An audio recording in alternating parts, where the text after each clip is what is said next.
Well, greetings, Ninja Marketers. This is Gary Wagner.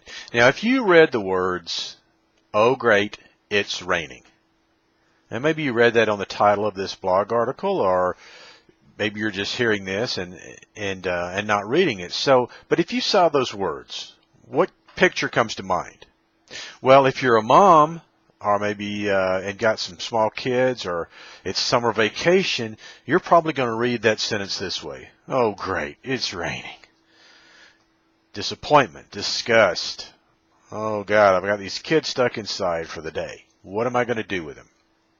However, if you live in the desert like I do, then you're probably going to read those words, "Oh great, it's raining," because we don't see it very often, and we love to have the opportunity to rain and cool things down and sort of give us the water that we need to live on here in this dry area and all those things that go with it. So it's a positive for us.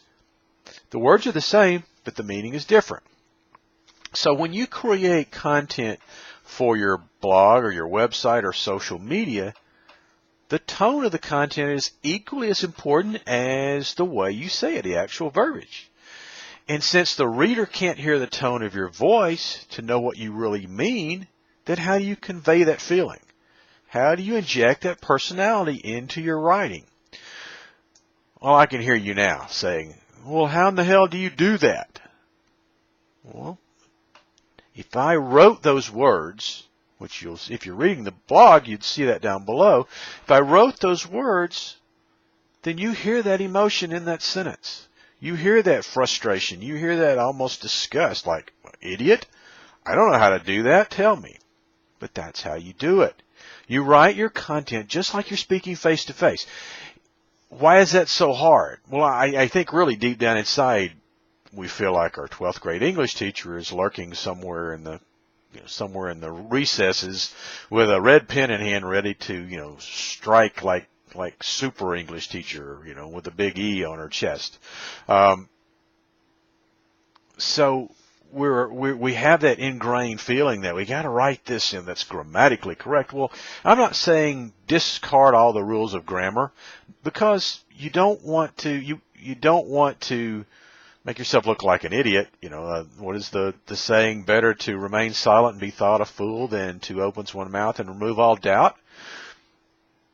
So you want to sound intelligent, but by the same token, this is not an English composition. It's about conveying in a conversational tone what your message is. Now, one suggestion I have, and I use it a lot, is I have a copy of Dragon Speak software it's a voice recognition program, and I can speak my content directly into, and it types it as I speak it. This really helps me create conversational sounding content. And after all, the goal of your writing is ultimately to establish rapport with your reader, to make them feel like they know you, because all things being equal, people want to do business with a friend. All things being unequal, people still want to do business with a friend.